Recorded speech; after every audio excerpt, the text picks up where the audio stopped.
For Science vous présente les différentes manières dont notre cerveau peut nous tromper. Dans un premier temps, nous allons parler d'une illusion gustative, puis d'une illusion visuelle liée au packaging du produit. Enfin, nous verrons les caractéristiques environnantes pouvant influencer la perception du goût. Voici Alba, la cliente piégée, et Ludo, le cuistot. Ludo va essayer de tromper ses sens avec son gâteau. Ludo le lui apporte sans information complémentaire. Alba peut le voir, mais ne peut pas le sentir. Au vu de la couleur, selon elle, elle s'apprête à manger un gâteau au chocolat.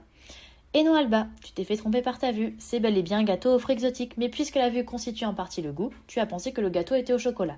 En effet, la vision permet de se faire une première idée du goût de l'aliment, grâce à sa couleur, sa forme, son aspect, d'où le fait que les informations visuelles impactent très largement la perception du goût. La mémoire est importante, elle permet de faire le lien entre les caractéristiques de l'aliment via la vision et l'appréhension. Ainsi, des couleurs vives rendent la nourriture plus appétante. C'est d'ailleurs une des raisons pour lesquelles les industriels utilisent des colorants. En utilisant un colorant marron, Ludo a réussi à persuader Alba que le gâteau était au chocolat. Lors d'un rhume, une mauvaise circulation de l'air vers les cavités nasales fait que les neurones olfactifs ont la fonction altérée. La perception des aliments est ainsi limitée. À la suite d'un traumatisme, la perte de l'odorat, totale ou bien partielle, est nommée l'anosmie. C'est l'altération du nerf olfactif. Dans cette seconde partie de la vidéo, nous aborderons l'illusion visuelle face au packaging des produits.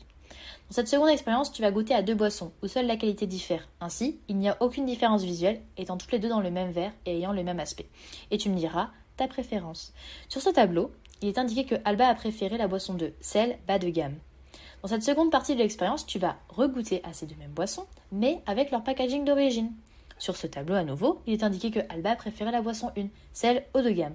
On remarque ainsi que les résultats avec et sans emballage sont différents. D'après cette expérience, on a pu remarquer que la marque a une influence sur le goût, comme le prix. De plus, selon le packaging, l'appréhension du produit sera différente. Par exemple, un packaging simple sera préféré et plutôt associé à un produit plus naturel. Dans cette dernière partie de la vidéo, nous verrons que les caractéristiques environnantes peuvent influencer la perception du goût. Lorsqu'on se retrouve dans un environnement d'air sec, de variation de pression, la sensibilité de nos papilles aura tendance à diminuer. Par exemple, en avion, la pressurisation de la cabine fait gonfler nos muqueuses et bloque le passage de l'air. Dans ce cas, la cavité nasale est desséchée. Le cerveau ne décerne ainsi pas correctement les odeurs. C'est pour cela que l'on perd une grande partie des saveurs. Finalement, notre sens du goût décline d'environ 30% lorsque nous sommes à des altitudes plus élevées. Nous pouvons alors observer que toutes ces variantes qui nous entourent jouent un rôle sur la perception du goût.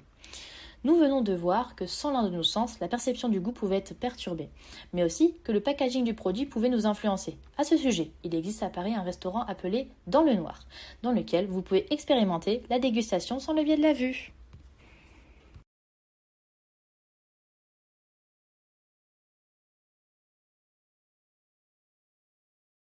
Created using Powtoon.